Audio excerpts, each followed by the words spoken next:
It's a common sight at public events, a long line for the ladies' loose and a short one for the men's.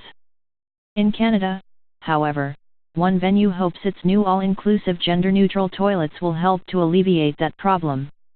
And, more significantly, it feeds into the debate about transgender rights in the country. The Canadian National Exhibition, CNE, has indicated that it wants attendees at Canada's largest annual fair to know they can use any of the facilities they have on offer, by putting up new "We Don't Care" signs on their public toilets to replace existing symbols long used in public washrooms.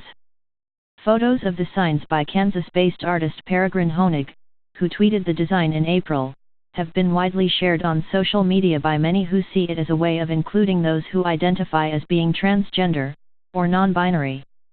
The CNE is not the only place to have adopted the signs.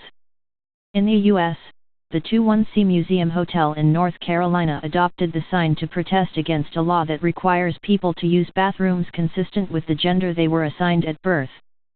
Image copyright Getty Images Image caption A gender-neutral bathroom sign went up in the 21C Museum Hotel in Durham, North Carolina in May 2016. The right of transgender people to use toilets of their choice has become highly controversial in the U.S.